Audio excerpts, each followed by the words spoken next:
Assalamualaikum warahmatullahi wabarakatuh.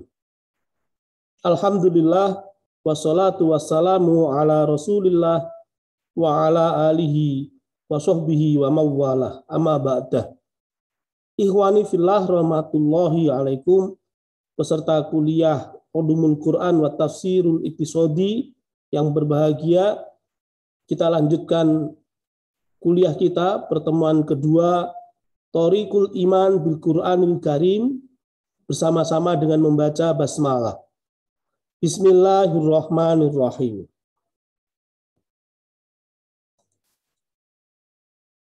Iman pada Al-Quran. Pokok pembahasan kita kali ini ada 3. Yang pertama, Thoriqul Iman bil Quran. Yang kedua, Ta'riful Quran. Yang ketiga, Asma'ul Quran. Mengapa harus iman pada Al-Quran? Jadi kalau kita ditanya mengapa harus iman pada Al-Quran, silahkan dijawab masing-masing, kita diskusikan di dalam kelas. Bagaimana kita membuktikan Al-Quran benar-benar dari Sang Pencipta? Maka kita lihat Al-Quran, fakta Al-Quran yang ada di sisi kita masing-masing ini. Apa yang pasti dari Al-Quran? Maka kalau kita lihat, Al-Quran itu pasti kitab berbahasa Arab. Kalau kitab berbahasa Arab, berarti dia memiliki 3 kemungkinan. Dia karangan bangsa Arab, dia karangan Rasulullah Muhammad SAW, atau dia dari Allah Subhanahu Wa Taala. Maka penjelasannya bagaimana masing-masing tersebut? Al-Quran karangan bangsa Arab. Batil, tidak mungkin. Mengapa? Karena Al-Quran telah menantang orang-orang Arab untuk membuat semisal Al-Quran, sementara mereka tidak mampu. Faktu bisuratim mim mislih. Datangkanlah satu surah yang semisal dari Al-Quran. Wad'u syuhada'akum min dunillahi in kuntum shadiqin. Bahkan Allah juga menyuruh mereka agar membuat Al-Quran semisal, ya, Al-Quran yang sama dengan Al-Quran yang Allah turunkan, dengan mengundang penolong-penolong mereka, dengan bekerja sama di antara mereka, tapi tetap saja mereka tidak mampu. Dan ini bukti bahwa Al-Quran karangan bangsa Arab itu batil. Kemudian kemungkinan kedua, Al-Quran karangan Nabi Muhammad SAW. Ini juga batil. Logikanya bagaimana? Orang Arab yang segitu banyaknya saja tidak mampu membuat, apalagi ini satu orang, hanya Muhammad saja. Maka jelas juga tidak mungkin. Belum lagi, beliau adalah ummi. Tidak bisa membaca, tidak bisa menulis. Belum lagi ketika beliau menyampaikan hadis-hadis mutawatir, itu berbeda dauknya dengan bahasa Al-Quran. Berbeda taste-nya, berbeda kesan yang ditangkap itu memang berbeda antara bahasa Al-Quran dengan bahasa hadis. Sehingga kalau dituduhkan bahwa Al-Quran itu karangan Nabi Muhammad, batil. Sehingga hanya ada satu kemungkinan bahwa Al-Quran itu datangnya dari Allah Subhanahu Wa Taala. Al-Quran yang kita pegang ini, mushaf ini, kalau kita teliti betul sedalam-dalamnya, sejujur-jujurnya, maka dia memiliki lafaz dan makna yang kedua-duanya datang dari Allah Subhanahu Wa Taala. Berupa firman Allah, berupa kalamullah, bahkan ini mukjizat. Dan inilah yang benar.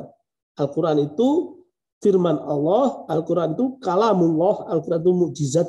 Sampai sekarang Al-Quran ini juga mukjizat. Ikhwani fillah rahmatullahi alaikum. Ta'riful Quran. Kita sudah ketahui di pertemuan pertama tentang definisi Al-Quran. Bahwa Al-Quran itu nama sebuah kitab samawi. Sebagaimana kitab-kitab yang lain. Injil, Zabur, Taurat. Hanya saja Al-Quran ini kitab terakhir yang diturunkan kepada Nabi terakhir, Baginda Muhammad Shallallahu Alaihi Wasallam. Al-Quran berarti bacaan. Yatlu tilawatan. Ya, sebagaimana di dalam Quran surah Al-Qiyamah ayat 16 sampai 18. A'udzu billahi minasyaitonir rajim. La tuharrik bihi lisanaka lita'jala bih. Inna 'alaina jam'ahu wa qur'ana. Fa idza qara'nahu fattabi' qur'ana. Baik, Iwani fillah rahmatullahi alaikum. Definisi Al-Quran yang kita pilih adalah definisi yang sangat baik, yaitu Al-Qur'anu huwa kalamullahil mu'jiz al-munazzal ala Muhammadin sallallahu alaihi wasallam al-manqulu tawaturan wal muta'abbadu bihi tilawatan. Al-Quran adalah kalamullah al-mu'jiz yang menjadi mukjizat, al-munazzalu ala Muhammadin sallallahu alaihi wasallam yang diturunkan kepada Nabi Muhammad sallallahu alaihi wasallam, al-manqulu tawaturan yang sampai kepada kita secara mutawatir, wal muta'abbadu bihi tilawatan, dan membacanya dianggap sebagai ibadah. Jadi makna Al-Quran kalau kita buat poin demi poin ada 4 poin.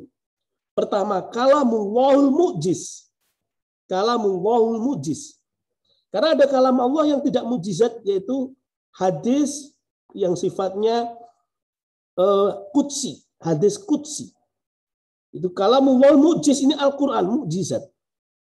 Al-munazzal ala Nabi sallallahu alaihi wasallam, diturunkan kepada Nabi Muhammad sallallahu alaihi wasallam. Al-manqulu tawaturun, yang sampai kepada kita secara mutawatir, dan yang terakhir al-muta'abbadu bihi tilawatan. Membaca Al-Quran itu dihitung ibadah.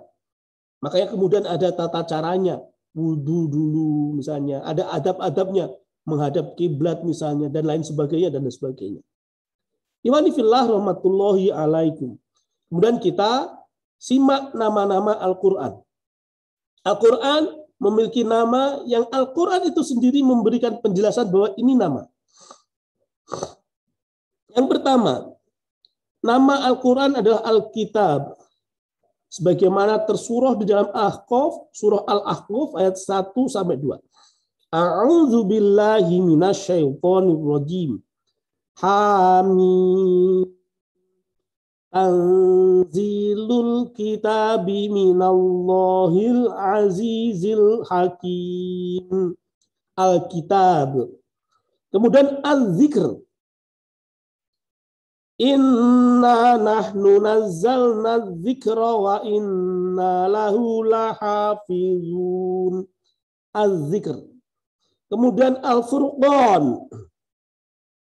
Tabarakalladzi nazzala al-furqana ala 'abdihi liyakuna lil 'alamina nadhira. Al-furqan, nazzala al-furqan, al-furqan pembeda. At-tanzil, wa innahu latanzilu rabbil alamin. Nazala bihir ruhul amin.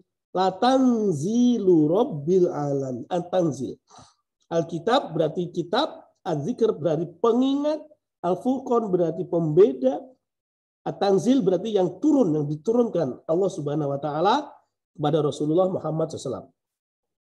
Dan nama-nama lainnya, baik itu yang terkategori nama Al-Quran maupun sifat dari Al-Quran, seperti Mubarak, Al-Hakim, Al-Majid, dan lain sebagainya.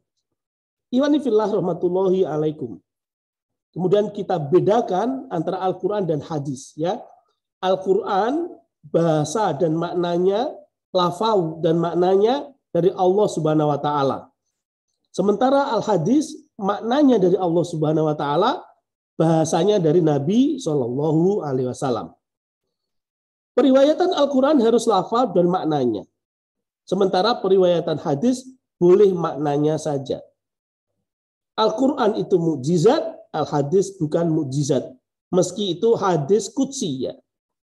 Hadis yang datang dari Allah Subhanahu wa taala tapi bukan mukjizat. Yang keempat, perbedaan Al-Quran dan hadis. Membaca Al-Quran dihitung ibadah. Adapun membaca hadis tidak dihitung ibadah. Kecuali ada unsur cinta, ada unsur tolabul ilmi misalnya, maka ibadahnya karena tolabul ilmi atau karena cinta tadi. Wallahu a'lam bishawab. Terima kasih, semoga bermanfaat. Wassalamualaikum warahmatullahi wabarakatuh.